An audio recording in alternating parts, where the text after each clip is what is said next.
Bonjour, je me passionne pour la vie politique et la présente vidéo n'est absolument pas une vidéo de soutien à un candidat.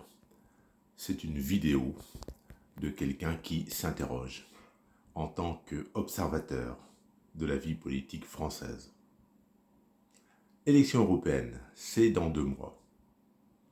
Et il y a une liste menée par un homme qui est en train de peut-être créer une grande surprise.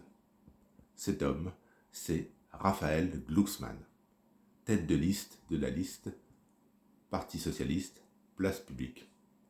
Déjà tête de liste en 2019, Raphaël Glucksmann avait, avec ses colistiers, obtenu un peu plus de 6%.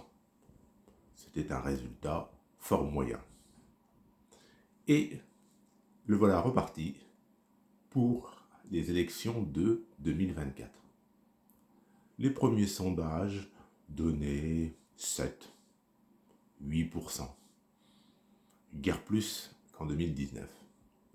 Mais au fil des semaines, il s'est créé incontestablement une dynamique.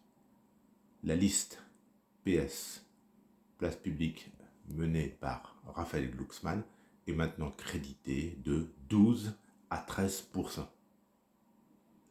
Et donc, elle n'est pas distancée par la seconde liste, qui est la majorité présidentielle. La liste menée par Valérie Hayé, donnée dans les sondages à 17-18%. Raphaël Glucksmann va-t-il doubler cette liste de la majorité présidentielle? Je n'en sais rien, bien sûr, je ne suis pas Madame Soleil, mais il est possible que les courbes des 2 listes se croisent. Le Rassemblement national avec Jordan Bardella apparaît pour le moment hors de portée avec 30% d'intention de vote.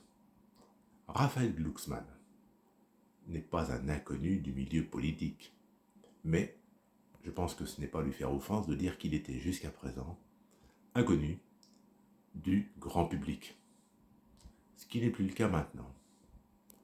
La question qui se pose, va-t-il s'agir d'une simple étoile filante dans le milieu politique? On en a déjà vu lors de précédentes élections européennes.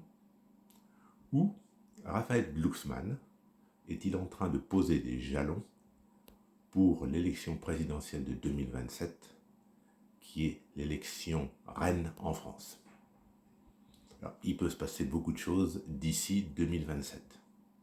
Mais il est vrai que dans le cadre de ces élections européennes, Raphaël Glucksmann apparaît aux yeux du grand public comme une surprise.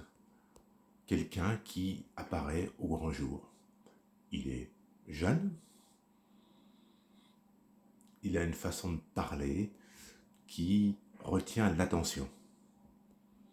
Et actuellement, on voit bien que les autres têtes de liste des autres partis politiques n'arrivent pas à accrocher. Je ne parle pas de Jordan Bardella qui est actuellement en tête des intentions de vote. Non, je parle de toutes les autres listes.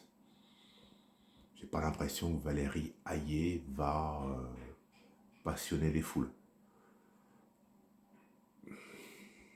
Manon Aubry pour la France Insoumise, Marie Toussaint pour les Verts, malgré leur qualité, leurs efforts, j'ai pas l'impression que ça accroche vraiment.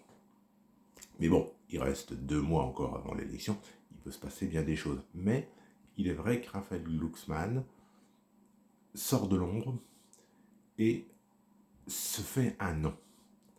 Alors, il est sur une ligne qu'on peut qualifier de social-démocrate. Et je reviens toujours à 2027, l'élection présidentielle. On en est encore loin, mais il pourrait peut-être être le candidat qui se qualifie pour le second tour et ainsi affronte la candidate ou peut-être le candidat du Rassemblement national. C'était une courte vidéo sur cette actualité politique. Je vous serais reconnaissant de commenter, donner votre avis, en restant courtois bien sûr. On peut donner son avis sans être désagréable.